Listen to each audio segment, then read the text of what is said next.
to take this opportunity to welcome you to the Science Center. It's so good to see you all in one big room. Wow, you've been spread out. And I hope this is not the last time you're at the Science Center. But there's a lot of people that I want you to meet today. But first, I want to start off with the person who 12 years ago asked me to leave my home and my family and come to this incredible, you know, one of the best things about St. Louis, the weather. You know, so you would want to leave LA and come to St. Louis, and what has made it absolutely the most wonderful experience in my life are you guys. Are you guys, and I mean that. I have spent 12 years working with you guys, supporting you guys, because I look at you. First I look over there, and then I look at you, and I see the connection. I see the connection. I see you making sure that this planet is the most phenomenal place in the world. I see in you the cure for the disease we struggle with today.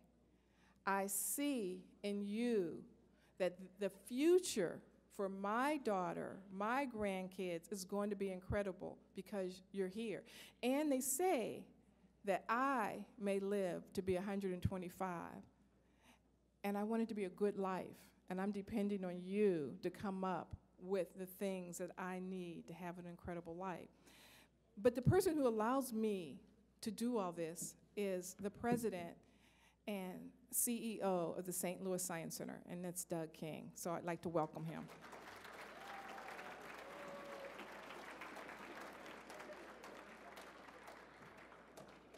See, she's still saying 12 years later, I left my home and my family. Wait a minute, this is your home and your family. You're looking at them out here. Thank you all for coming. My job is really just to say what Diane said probably a lot better than I will.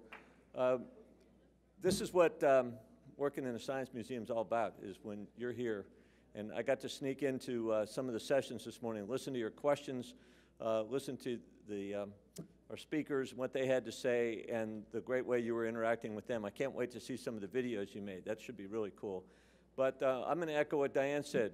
We're counting on you, and we really appreciate that you're putting in the time to think about what you're going to do with your lives. We don't expect all of you are going to be scientists, engineers, physicists, but we expect that you're going to be science-literate people, that you're going to be interested in the world around you, that you're going to be thinking about the big issues that face all of us, and energy and climate change and stem cell research and medicine and these things, and you're going to be a strong supporter of the people that are doing the science, doing the engineering that make our world a better place, and that you'll be the kind of people that encourage your kids and the people around you to take that kind of thing seriously. It takes a lot of different kinds of people to make a great world. It takes athletes, it takes rock stars, it takes teachers and principals and librarians and poets, and it takes scientists and engineers. And what we're here today is to convince you it's a pretty cool thing to be. And as you meet these gentlemen in the corner over here, I think you agree with me. So my thank yous are to Dr. Diggs and Dr. Gates and Dr. Gladney and Dr. White for being here, to Julieanna Richardson with the wonderful HistoryMakers program, and now ScienceMakers, to bring this idea to St. Louis and to bring it to the St. Louis Science Center, and in particular to the teachers and principals and administrators and parents that came with all of you today. Thank you for having these great young people here. You know, our mission is to ignite and sustain lifelong science and technology learning. Well, I saw a lot of ignition going on this morning.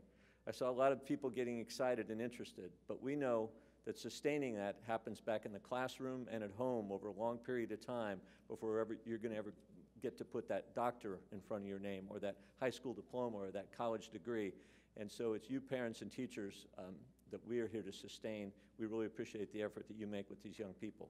So let's get on with the program, and thanks all of you for being science makers.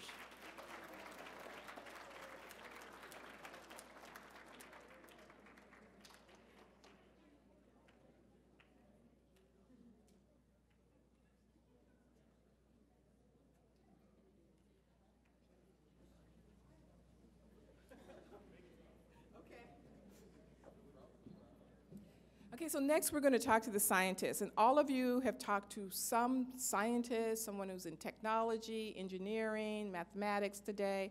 And some of them, you know, have both physics and mathematics. They have science and mathematics. And so now they're going to come up, the scientists are going to come up and tell you who they are, and they're going to tell you a little bit about what does it mean to be a scientist. So that's where we're going to go now, because that's where we want to spend the majority of the time. So we're going to invite the scientists up. Let me make sure I have this right. And we're going to allow each of the scientists just like 10 minutes to talk about their science and whatever it is you want to say. And you can make it shorter and open it up to Q&A for the entire audience. So I'm going to, yeah, there are mics up here. Why don't you guys come on up?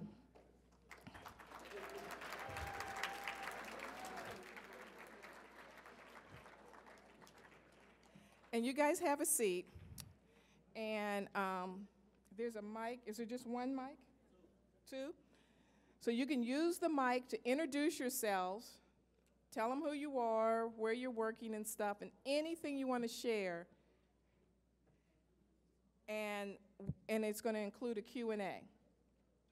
So this is very informal. This is the chance for you to tell the students what you want to tell them and for students to ask some of the questions. So you'll start off by just telling them who you are. You're first, Dr. White. You're first. Good afternoon. It's not? Testing. Is this on? Yes. Yeah. Why don't you start then? Yeah, yeah. I was trying to get the mic over to him. My name is Darnell Diggs, and I'm a research physicist with the Air Force Research Laboratory. And what am I supposed to say? So that's good. What does that mean? Tell them what that means. What that means is that everything that I do is geared towards our nation's warfighter, particularly the Air Force. My job is to help the Air Force maintain its airspace and cyberspace dominance. We're about saving lives here and abroad. So you gave an example before, something that we would see that you would be involved in, like? Right now, chemical and biological warfare, detecting IEDs or improvised explosive devices or suicide bombers, being able to interrogate them from a distance. So if someone come and place some type of harmful biological into your atmosphere, how do we get rid of that, eradicate it? Right, okay. Good afternoon. I'm Dr. Herman White. I work at the Fermi National Accelerator Laboratory outside of Chicago. I'm an elementary particle experimental physicist. For the most part, at least when I usually tell people, is I smash atoms for a living. And I look at the particles that come out of those collisions. I study matter, I study antimatter, I study the particles, the energy, time development, and a lot of experimental and detector development. We are working in the area of the most fundamental interactions and the most fundamental science that you can do. We try to understand essentially the basic building blocks of nature and how those building blocks are put together and what forces are responsible for actually making those building blocks what they are. It is what we call cutting-edge science. There's no textbook. There's no answers in the back of the textbook. There's basically a bunch of theories, and we test them out on a day-by-day basis, a year-by-year basis, decade-by-decade basis. We are an academically motivated activity, and I've been engaged in that work at Fermi Laboratory for about 35 years. Good afternoon. My name is Larry Gladney. I'm a scientist, in particular a physicist at the University of Pennsylvania. And at this point in my life, I pretty much do whatever I want. Okay?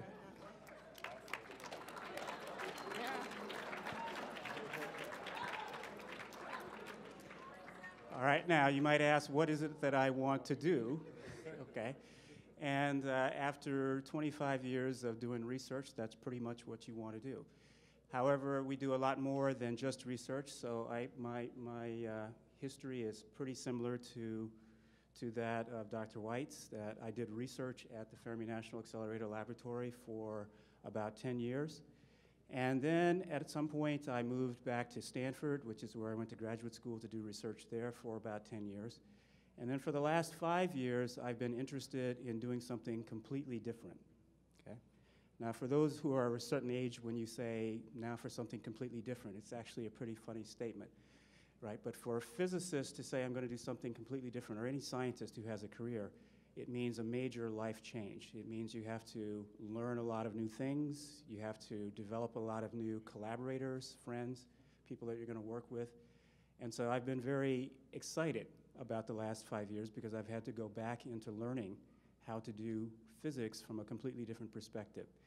And that perspective is to do physics, particle physics, in fact, from space. So I've been designing a telescope, a successor to the Hubble Space Telescope, which will fly about 1 million miles away from Earth and examine the universe to try and figure out what it's made of, now that we know that most of it is not made of the stuff that's very familiar to us. So aside from that, I also teach at all ages, and I also do public outreach like today.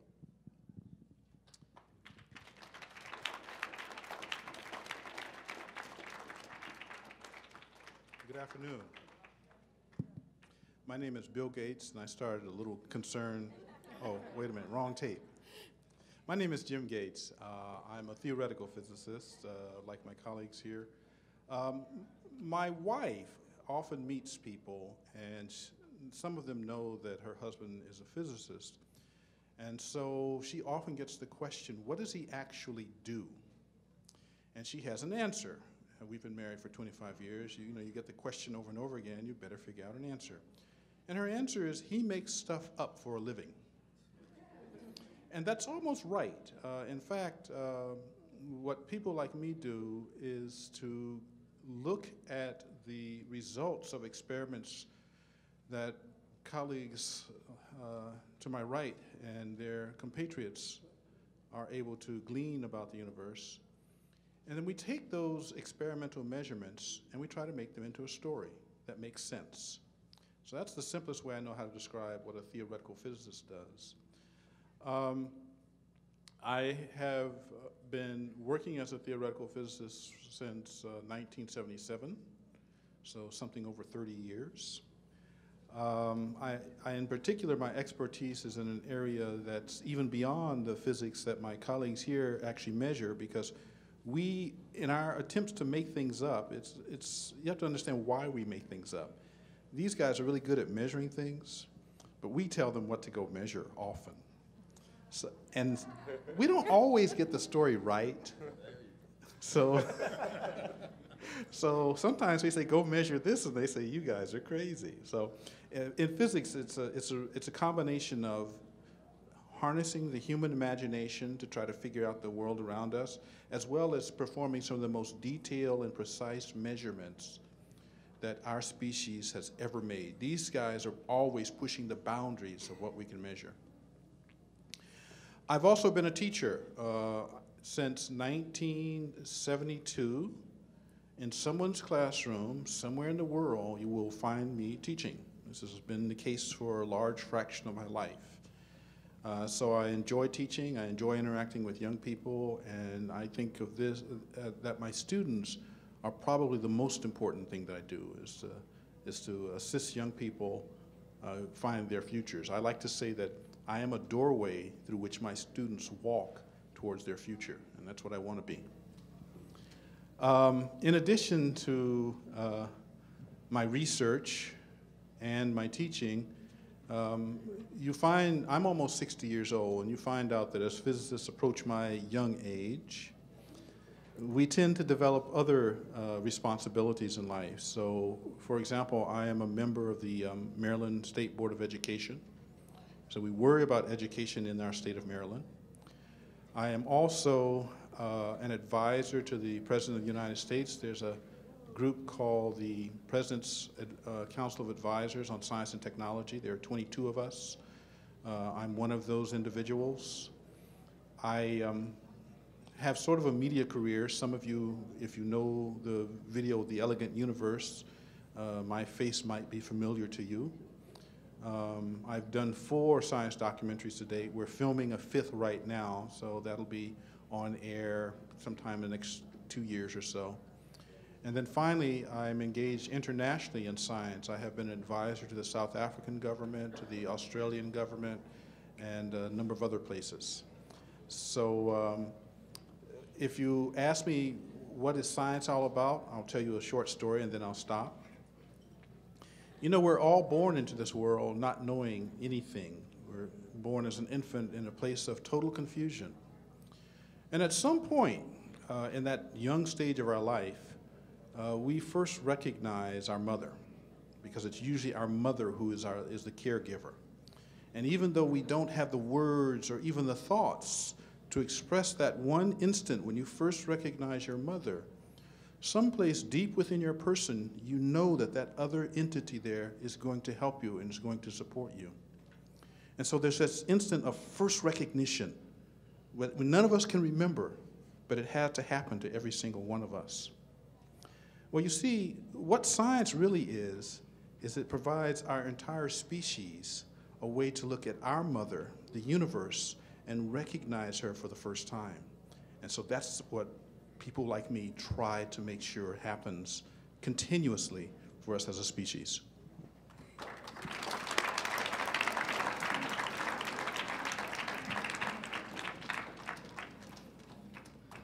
Now, I'd like to give the students an opportunity to ask questions. So if you have a question, I need you to stand up so I can hear the question, and I'm going to repeat the question so I can make sure everyone hears it in the room. So are there any questions? So if you stand up if you have a question. How do you measure an atom? Okay, the question is, how do you measure an atom?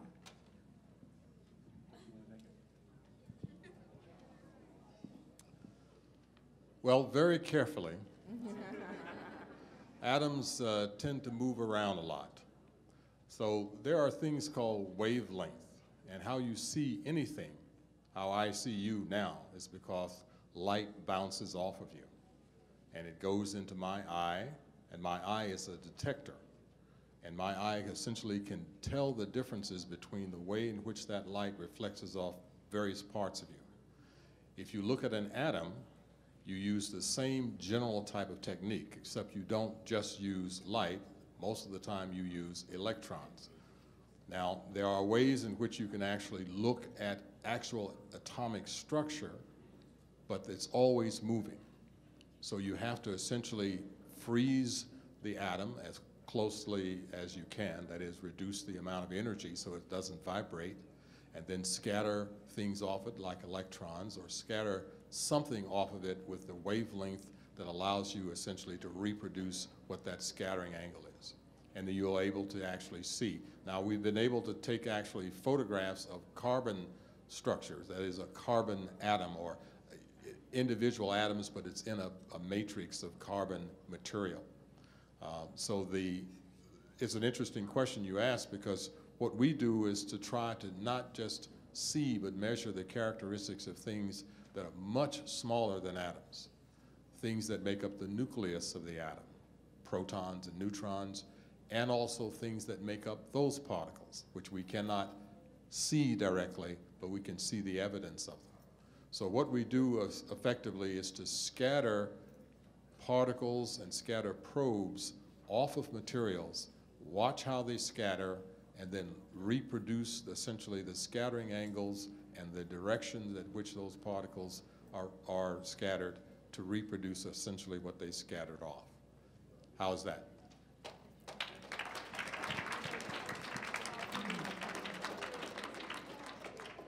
Okay, does anyone else have a question? If you have a question, stand up, and Tim has a mic, and he'll bring it out, so I won't have to repeat it. Another question? Here's a question, Tim. Chastity. When will the Hubble you were talking about be launched? I believe he asked, when is the telescope I was talking about going to be launched? And that's a real good question. I wish I had an answer. So I can tell you that it takes about 7 years from the time in which somebody comes up with an idea for building a new satellite to the time when it can be launched. So I would say it won't be in space until probably 2015 or 2016. That's about the soonest it can go up. And that's not an unusual thing. An awful lot of time in physics, especially in the kind of physics that we do, all of us, you have to wait several years in order to get enough intellectual effort into something to make it a reality, because you have to dream it up, but then you have to actually make it work. And that's usually years and years of time and effort by quite a few people. So I would say probably at least 7 years from now.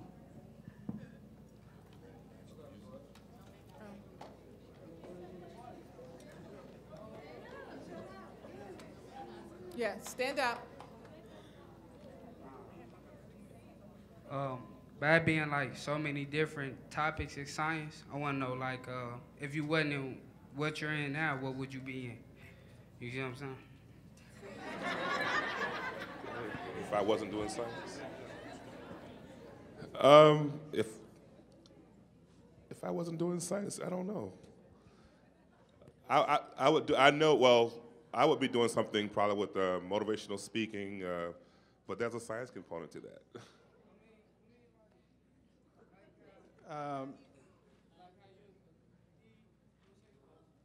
Theoretical physicist? Oh, you want to know me? Yeah, I would be out on the block. So wait a minute. Are you saying would they go into a different field if they didn't go into physics? Is there another branch of science that's exciting? Okay. Oh, okay. Yeah. Well, if you really want to know my answer, my real answer, as opposed to hanging out on the block, because I wasn't going to hang out on the block. I probably would not, if I wasn't doing what I do as a physicist, I probably would want to be a lawyer. Yes, because lawyers have a license to steal.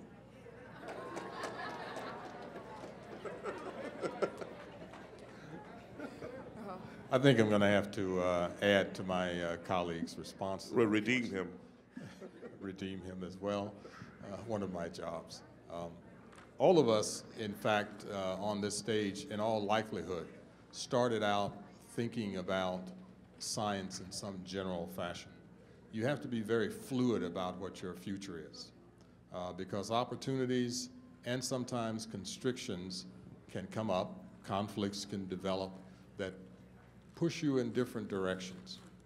When I started out as a young person, I was thinking about medicine, and I was thinking about aviation, and I was thinking about nuclear science, because I grew up in Tuskegee, Alabama, the home of... He was also born in Tuskegee as well. Every time I say Tuskegee, you'll probably applaud. I grew up in the home of Tuskegee University, the Tuskegee Airmen, Martin Luther, Booker T. Washington, George Washington Carver, Rosa Parks was born in Tuskegee, Lionel Richie was a classmate. There are lots of people, in fact, who come from a community that give you an opportunity to see various sorts of things that you might do. In my particular case, an interest in medical science was not too far afield from the things that I thought were actually accessible to me. However, one of the things that you must do is be prepared for those particular opportunities. That means study. That means studying everything. That means mathematics. It means biology, chemistry, reading. It means absolutely everything. Now, I'm not as much of an educator as my colleagues, the two here, because they're in universities and they teach students. I'm an adjunct professor, so I teach students. But when I decided to go into physics and to do particle physics in particular, it was a path that basically was sort of preordained at some level, because I kept asking very fundamental questions. And in the end, that's what drove me into doing what I'm doing.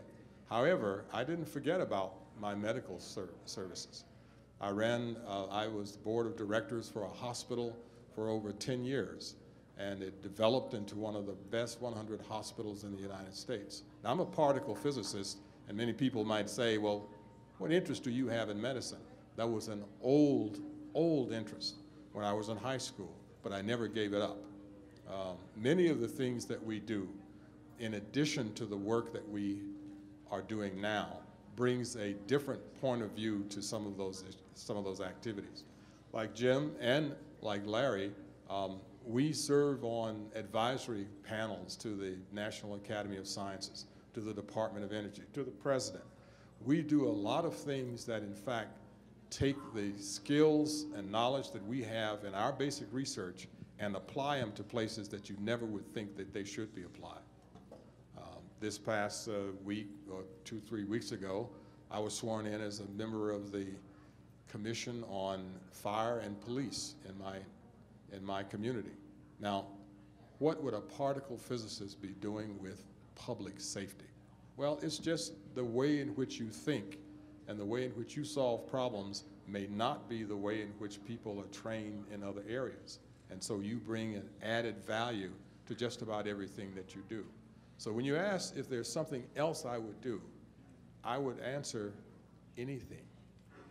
Because once you do this work, it's not arrogance that I'm talking about here. You pretty much feel that you can just solve any problem that exists. Because we pretty much have to. How's that? Let me give a little bit more serious response. When I was a child, there were actually only two things I wanted to do when I grew up to be an adult. One of them was indeed to be a scientist. The other was to be an astronaut. And in fact, I almost got to be an astronaut. I have a very close friend who many of you know who did become an astronaut. His name is Ron McNair.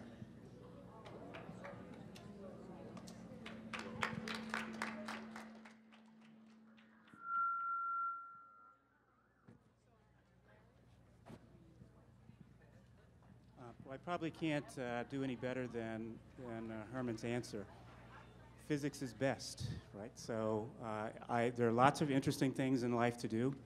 I did not like science the way it was taught in school, but once I got out of learning about science in school, I learned that there was an awful lot about science that I really liked. So I was very interested in geology, which is earth science, very interested in medical related things, biology, as long as it was DNA and not cutting up animals, and astronomy and engineering. I also thought about being an astronaut. But whenever I looked at any of those things and asked, what do I like best about it? What's most interesting about it? It was the things that were related to physics. So I could do almost anything, as Dr. White said, as long as the physics part of it comes through. Physics is a way of thinking about things. It's a way of solving problems that's very different than you learn in almost anything else you do.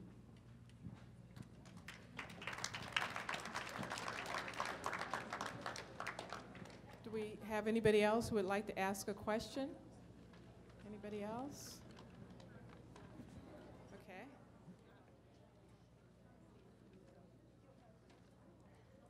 I don't want to take away from the students, but I have a question because I think it might help some of them that might have questions themselves.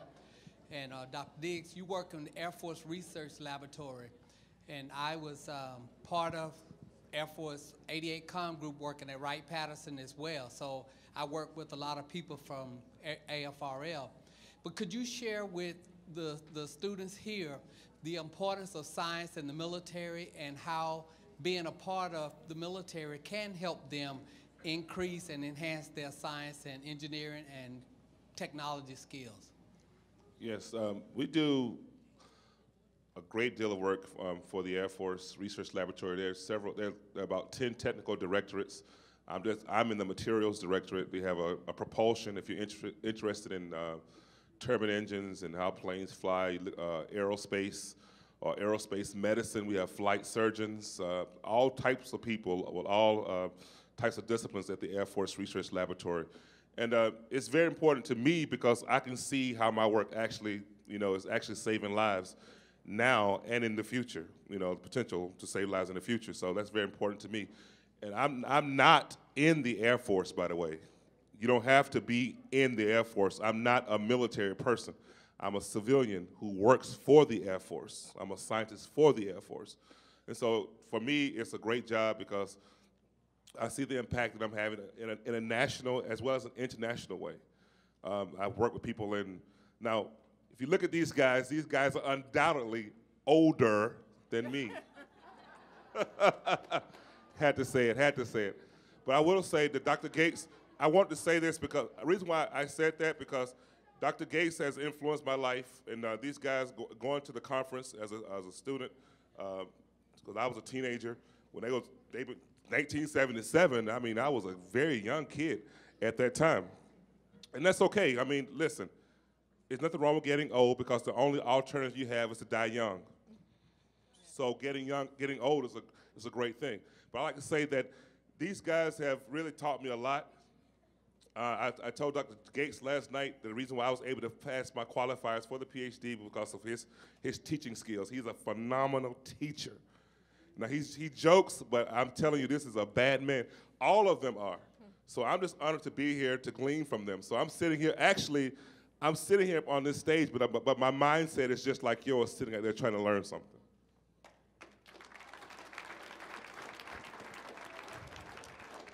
So next we're going to have, I'm going to thank the scientists. One of the things, it's really interesting being in the Science Center. I mean, you're totally always in this learning mode. It's like you said, I went through school and it was okay, but now I'm in the Science Center. And every day is just so phenomenal, and I get to hang out with guys like this.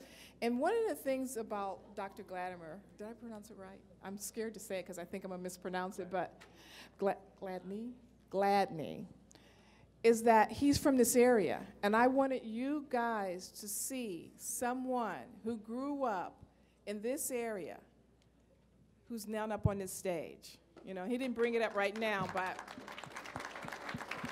So I want you to know that your teachers care about you and they're doing a good job, but they can only give you an opportunity.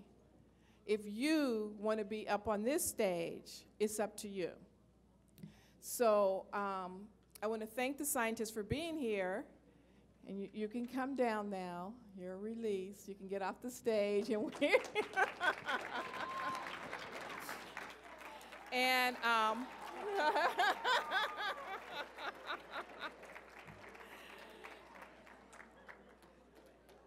so now the reason I was able to get to do this, other than my boss, Doug King, is Julieanna Richards called me about this program she called HistoryMakers and expanding it to the ScienceMakers.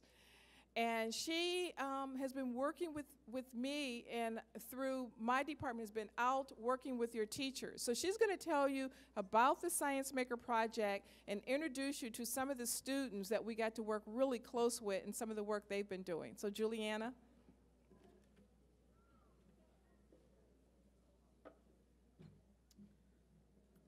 Good morning or good afternoon. Well, thank you. I want to, instead of talking, I'd like to really just show a video, and we have representatives from all of our schools who are going to be presenting. We had some technical difficulties, so we don't have videos from all the schools, but we will promise to send so you can watch them in your classroom. So we want to thank all the teams who were here and worked with us today. What are we trying to do? We want all of you in this audience to, one, take more of an interest in science, and two, learn who African American scientists are. And our scientists today, they traveled from far and wide to be here, so that's how important they thought it was. Instead of talking, I'd like to have, if the video is ready, I'd like to roll the video.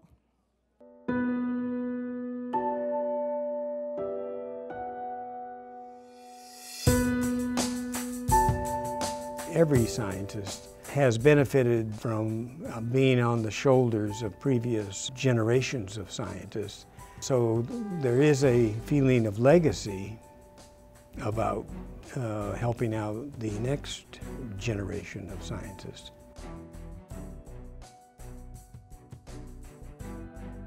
By profiling active scientists as well as scientists who have gone on, people can have a better sense of what it is that scientists of all ilks do.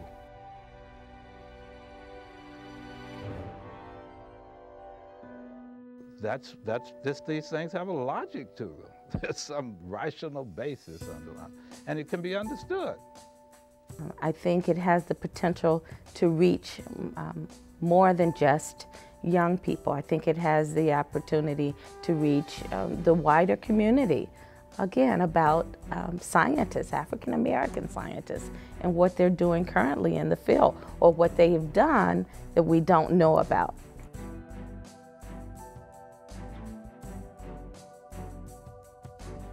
I see this as a great opportunity to gather primary archival materials on the lives of African American scientists.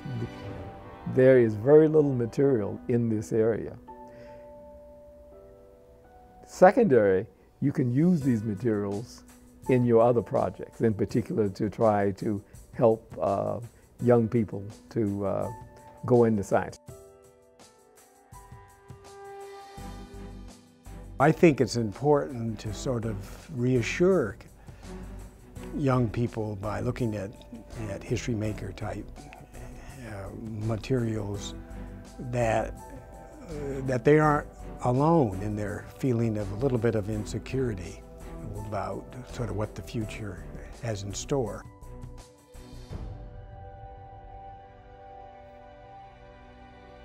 The mission of the HistoryMakers is extraordinarily important for the history of the United States, the history of America, especially for the history of African Americans in this country. It's important that our children have role models. I like science and math mostly because of the new and possibilities that you can get out of them. You can expand your knowledge to learn new, to have new questions waiting for answers. Anyone can succeed in science or many other areas of creativity and knowledge. And the formula for doing it is very easy. You have to put sustained time and work. If you do that, then you can succeed.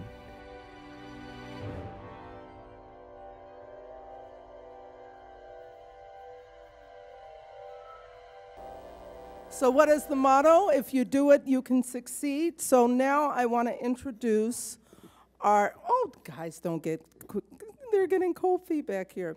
So now I'm going to introduce our school groups. There were 7 that worked with us today. First of all, I'd like to have Ferguson Middle School. Can you please stand? And their teacher. And here representing Ferguson Middle School is James Washington, and he's going to introduce his cohort.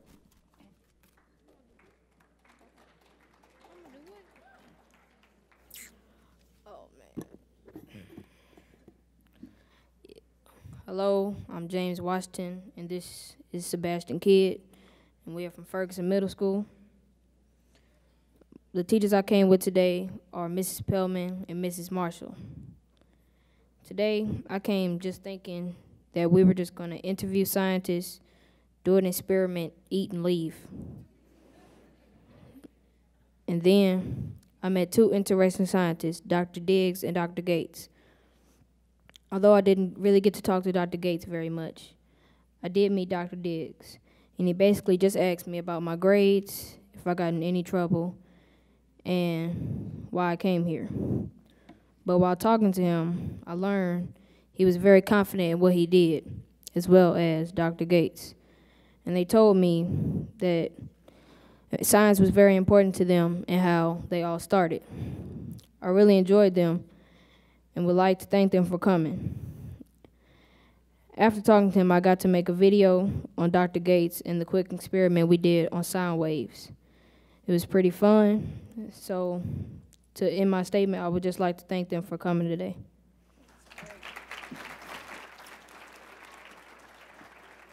Great job, James. Okay, so can I have Eskridge High School? Can the members of Eskridge High School, can you please stand? And can I have Eskridge up here, please? Oh, no, not Eskridge, sorry. Sorry, gotta go back. I made a mistake, sorry, rewind. Can Can I have Compton Drew? Can Compton Drew stand? Yay!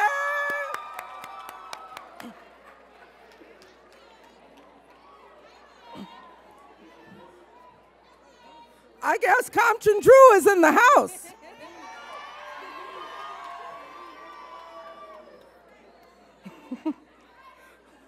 Okay. So here representing Compton Drew, okay. Here representing Compton Drew is Kaylin Turner, sorry. Okay.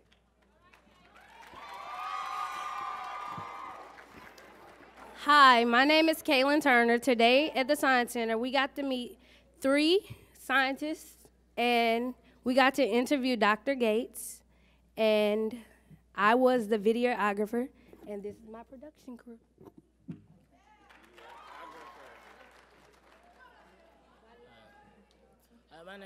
My name is Darnell Tanksley, and I was the timer for the video, and I just had to keep time to tell them what notes to do so we can go and make the video.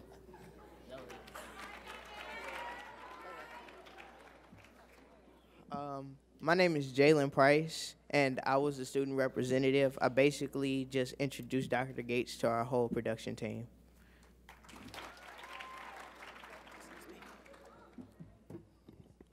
My name is Caleb Crockett. I was the editor. I was in charge of picking out the important statements that Dr. Gates made to edit our film. Thank you. My name is Kendall Brinson. I was the interviewer, and it was very interesting interviewing Dr. Gates, and that's it. My name is Natalie, and I was the note taker for the video. Okay. Okay, thank you. Wait, no. Thank you, Dr. Gates, for letting us interview you.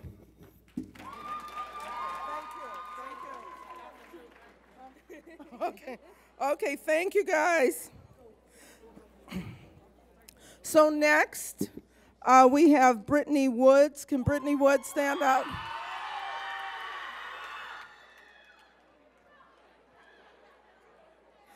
Okay, can I have Brittany Woods? Brittany Woods is in the house. Okay. I'd like to, okay, quiet, quiet, quiet. I'd like to introduce Ebony Miller. She's age 13. Oh, is that right? No, I'm sorry. Who? I'm sorry, Jamal Jennings, sorry. There's a lot of people in here. But my name is Jamal Jennings, and I'm from Brittany Woods Middle School in University School District. This is Marlena Bloomer, DeAndre Davis, Cadero Polk, Haley Landry, Molly Patterson, and Katrina Allen. And we're here to talk to you about how we were interviewed by Dr. Gladney and Dr. Diggs. And we all expected that we'd just be in one big room and crowded just like this, and they'd come up and talk to us, and then they feed us a little snack, and then we do a little experiment and we leave. But we got more than that. We was actually to sit down in small groups and talk to each professor, one on like groups at a time, little by little, instead of as one whole group.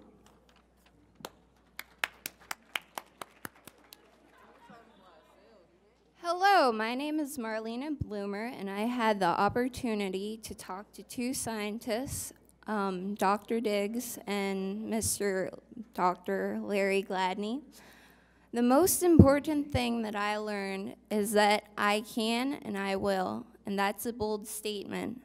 And you know, it takes that kind of mentality to become a scientist. Scientists, they fail over and over and over again, and you have to learn from your mistakes. Even Albert Einstein, he was a bad student, and so it takes that kind of power, you know, you have to have that mindset. So thank you. My name is Haley Landry, and today, thank you. I had the opportunity to talk to Dr. Larry Gladman and Dr. Darnell Diggs, and I just want to thank them for inspiring me to follow my dreams no matter how hard it is, and to keep trying and not to give up. So, thank you. Okay, great. You want to say anything? Okay, great job, guys. Really great job. Okay, Bevo-Long. Can this Bevo-Long stand up, please? You're a quiet group, aren't you? Okay, can I have, come on, guys.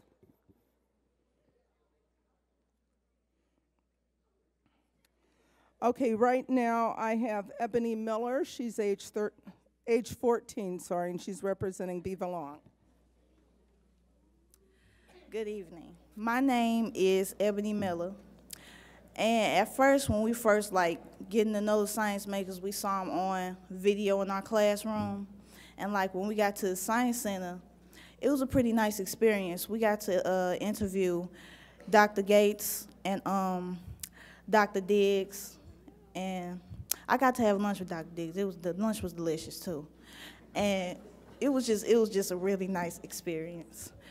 I got to learn there were different kinds of scientists, an atom scientist, a person, well, you know what I'm saying. So I had a great time, thank you.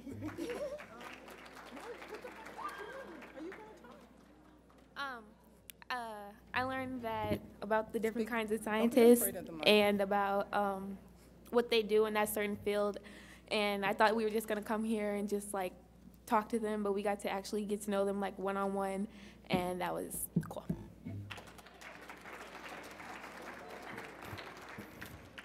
See, the scientists had some effect. So we did have 2 videos. One is from Eskridge High School. Will Eskridge stand up, please? Okay, so can I have come on, guys. The representative here for Eskridge is LaDante Jones. Whatever you're going to do at the end, introduce your video. I want to make sure that you're ready back there when he introduces it. Okay, got it. Hello, everyone. My name is LaDante Jones. I'm a senior at Eskridge High School, class of 2010. Thank you. And I'm introducing my fellow classmates, Timothy Bright, Kwame Harris, and Ryan McCall. And we are introducing our video that we interviewed the scientists on.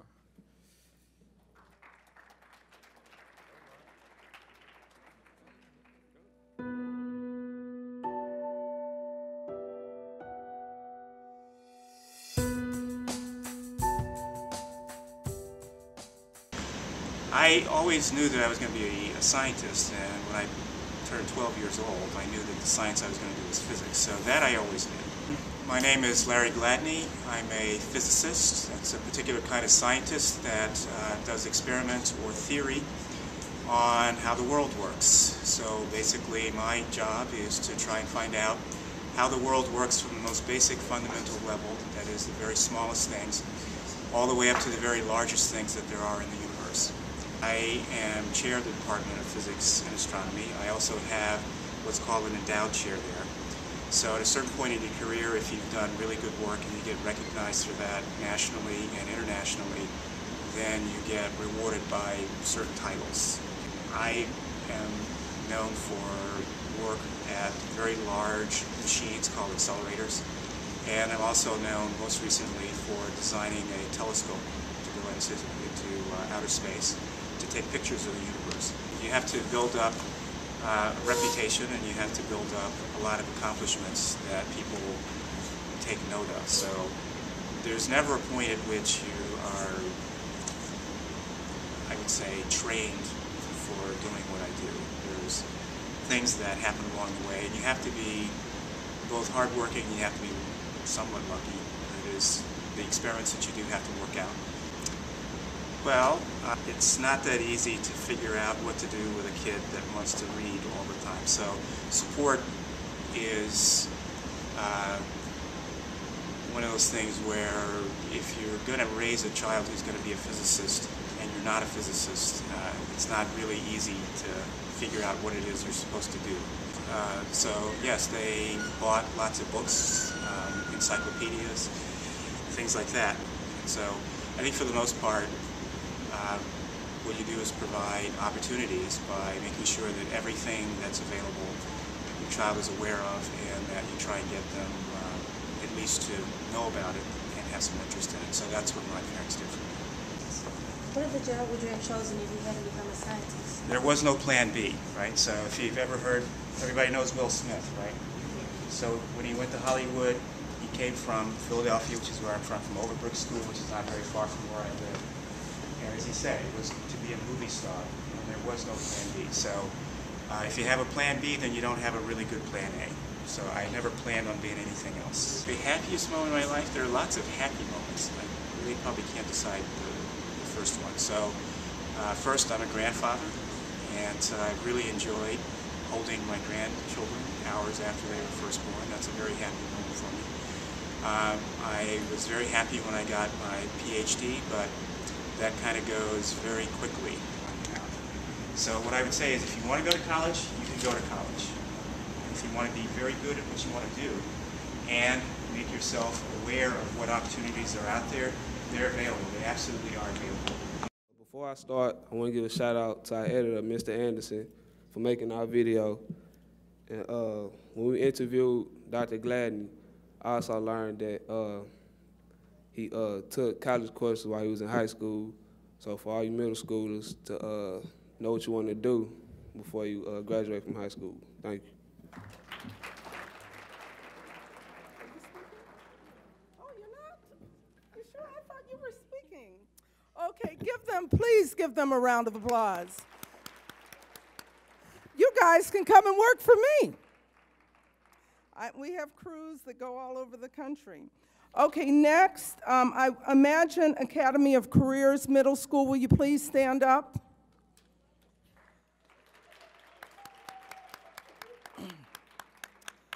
Okay, last but not least, we're going to have Cecilia Bird, who's age 14, representing the group.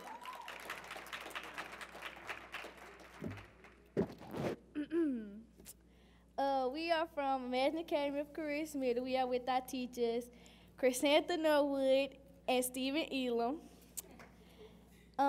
This was a great experience because we learned things that we didn't get to experience in our classrooms. And I was a note taker, and I was with. Yeah, I'm Dominic, and I was a video choreographer. You know, all the work y'all see doing in this video, that's my thing, so thank y'all.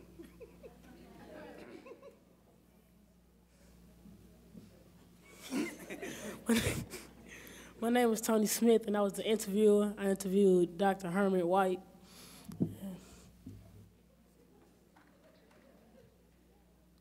I'm Deshaun Allison, and I help edit the video. I'm Quincy Allen, and I help keep time.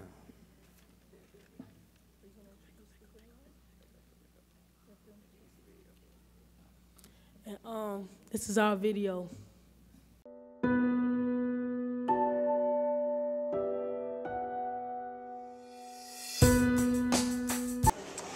The number of years I spent in college included studies as an undergraduate in college, which is 4 years, and then in what's known as graduate professional school, which is about another 6 years. Why is my favorite quote outstanding? I have no idea, except that I think maybe in my younger years, my father would always give me a certain amount of praise when I would do things and say that was an outstanding thing to do, young man. This is an example of what it means to have those kind of dreams.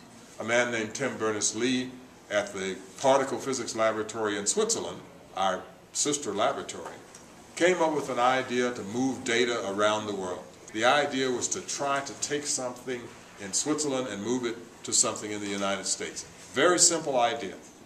Well, he did that one night and put some data from Switzerland to Illinois. And that was the beginning of the World Wide Web. That's what I mean by have dreams, and you never know where they might lead you, because they might just change and transform the entire world. I think you have to be open, persistent, and work hard. There's no real definition of smart. I mean, some people actually have an affinity to do things because they have a talent. I remember meeting a guy named, what was his name? Michael Jordan. And people said that he was, he had natural talent.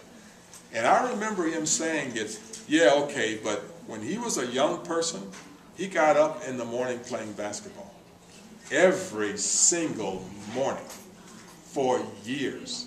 So when you get to see something that looks like this person has a great deal of talent, there's usually a lot of work. When you're doing particle physics or any kind of academic pursuit, it's exactly the same formula.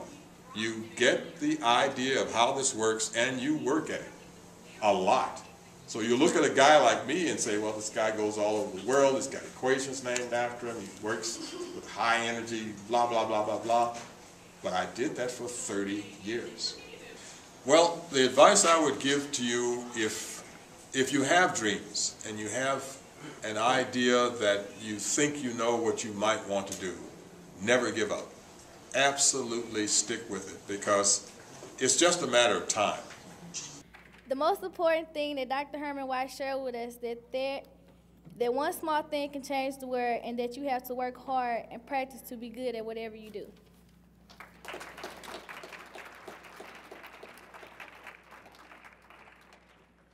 Okay, that's it now for today. I think our production team, our editors, led by Tom Detch, Matthew Hickey, Chris Custage, and what? I'm missing a school? How did I miss a school?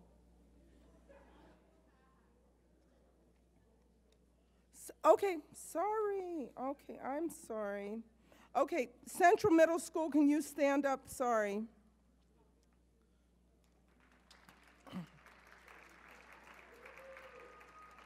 Okay, can Central come up? Ariana Hughes, come on up. Sorry, my bad. You like that? My bad. Trying to be hip. Okay, Ariana is 13. Hello, my name is Trevia Blunt, and I was an interviewer.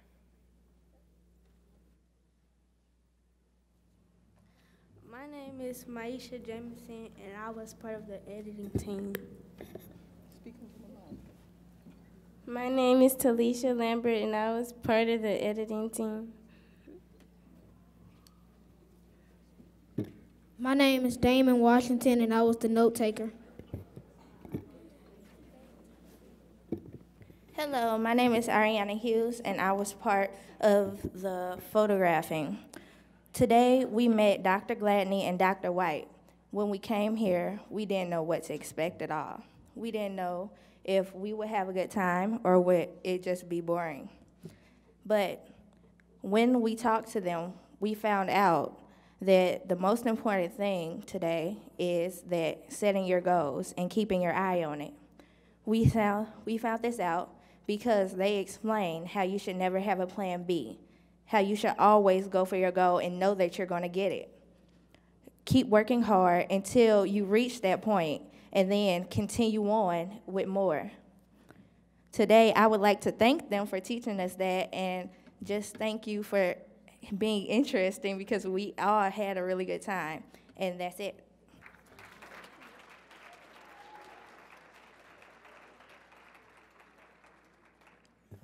All the video production that happened and all the preparation took a lot of work today, and I'd like to introduce Tom Desch, who was head of the production team. Tom, you want to come up? You know, I think some of them could work for us, though. Well, first of all, I would very much like to thank all the schools for coming out. I mean, you guys did a great job, and I know some of you, we were just like, oh, go do this right now, and you're like, oh, okay. So you were very flexible, and we really appreciate you working with us. So I really want to thank the production team that some of you met today. There's Harold Anderson, who's our St. Louis editor, who he came in today and didn't know what was going to happen, and he did a great job. We have Chris Kustish. He's our resident science expert and video editor. We have Matthew Hickey, who is another editor today, and he's also videotaping this program right now. Who am I leaving out? We have Carol Woolfolk, who's our stage manager. We have Phyllis, who is one of our room monitors. We have Tim Turner, who really helped put this entire event together. And who am I leaving out? And Toya, our photographer, and Julieanna. So thank you all for coming out, and I'll turn it back over to, oh, and Lane, and the entire staff at the St. Louis Science Center has been really helpful. So thank you all, and thank you to our scientists. Thank you. Thank you. And there's just one other person. Diane Miller is who we started our relationship with, and she has assembled a fantastic team.